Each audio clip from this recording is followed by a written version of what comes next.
Hello family member, welcome to new blog. তো বন্ধুরা, আমরা বর্তমানে যাচ্ছি দীঘাতে, আর হোটেল রুম থেকে বেরিয়ে পড়লাম এখন। আর আমরা যাচ্ছি এখন দীঘার শঙ্করপুর, তাজপুর আর মন্দারমণি বিচে। আর আমাদের পুরো জার্নিটা তোমাদের সঙ্গে শেয়ার করতে চলেছি, তো সাথে থাকো, দেখতে থাকো। তো প্রথমে তোমাদের একটা ভালো জিনিস দেখাচ্ছি। পুরীর জগন্নাথ মন্দিরের আদলে তৈরি হচ্ছে দীঘাতে জগন্নাথ মন্দির। এখনো ওপেন হয়নি, তো 2025-এর রথযাত্রার দিন ওপেন হবে। তো বর্তমানে আমরা দীঘা পেরিয়ে মোহনাতে চলে এলাম। তো এই জায়গাটাকে মোহনা বলে। তো এখানে নদীর সঙ্গে সমুদ্রের মিলন হয়েছে। আর দীঘাতে যেখানেই যাবে শুধু সমুদ্র সমুদ্র, সমুদ্র ছাড়া আর কিছু নেই। আর আমার হাতের দিকে ডান দিকে দেখতে পাচ্ছ, এগুলো হচ্ছে ম্যানগ্রোভ গাছ। তো আমরা এখানে দাঁড়াচ্ছি না, আমরা সোজা শঙ্করপুরে গিয়ে দাঁড়াবো।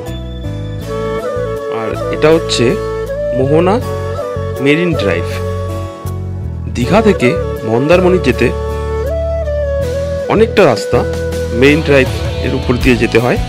তো এখন হয়তো এতটা ভালো লাগছে না, কিন্তু বর্ষার সময় দারুণ লাগে।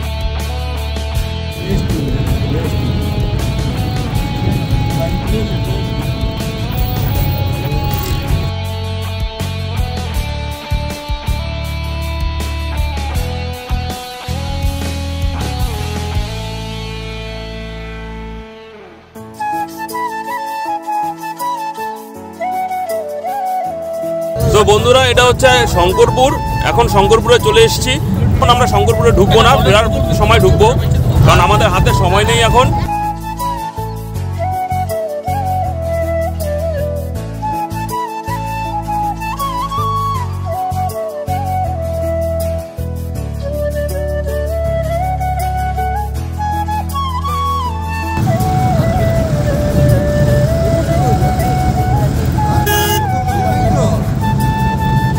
শঙ্করপুর ছেড়ে এখন আমরা আছি তাজপুর মেরিন ড্রাইভে। শঙ্করপুর থেকে তাজপুর 5 থেকে 6 কিলোমিটার, পুরোটাই মেরিন ড্রাইভ।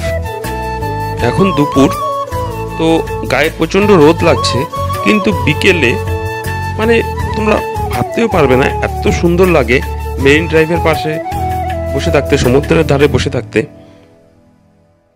আর বর্ষার সময় এই রোদ দিয়ে যেতে, তো সেটা একটা আলাদা মজা।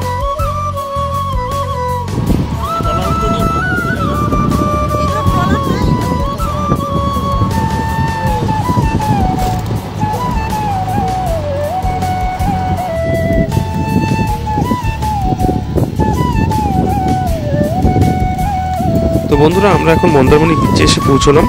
তো আমরা এখন যাচ্ছি একটু বিচের মধ্যেখানে, যেখানে লোকজন খুব কম থাকবে, নিরিবিলি, একটি শান্তির জায়গা। আর এগুলো দেখতে পাচ্ছ বিচ সাইড রিসোর্ট। এগুলো খুব কস্টলি হয়, কিন্তু খুব লাক্সারি। আর মন্দারমণি বিচটা একদম শান্তশিষ্ট, নিরিবিলি। বিচে এসেই আমরা বাচ্চাদের ছেড়ে দিয়েছি, ওরা ওদের মতো করে খেলছে, দৌড়চ্ছে, মজা করছে। তো বন্ধুরা, সত্যি সত্যি না এলে খুব সবকিছুই মিস, লাইফটাই মিস পুরোটাই। তো বিচের ধারেই আমরা খাওয়া দাওয়ার ব্যবস্থা করেছি। তো কাঁকড়া ফ্রাই নিয়েছি, এছাড়াও আমাদের জন্য ভাত, চিকেন সব কিছুর ব্যবস্থা করে দিয়েছে। আর এখন আমরা যাব স্পিড বোট রাইডিংয়ে। তো আমরা সবাই মিলে একটা স্পিড বোট ভাড়া করেছি। তো আমাদের সমুদ্রের মাঝখানে একটু চক্কর কাটাবে, তার জন্য নিয়েছে 1800 টাকা।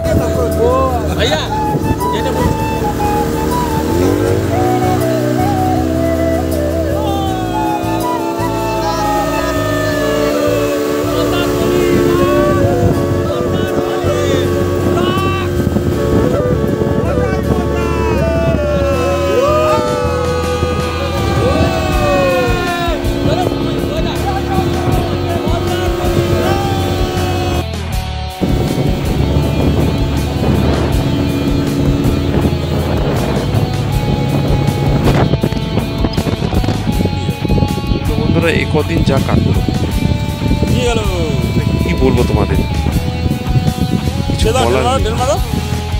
সত্যি মাঝে মধ্যে ঘুরতে বেরোতে হয়, যা এতদিন আমি করিনি। মানে নিজেকে নতুন করে খুঁজে পেয়েছি, একদম রিফ্রেশ হয়ে চলে এসেছি।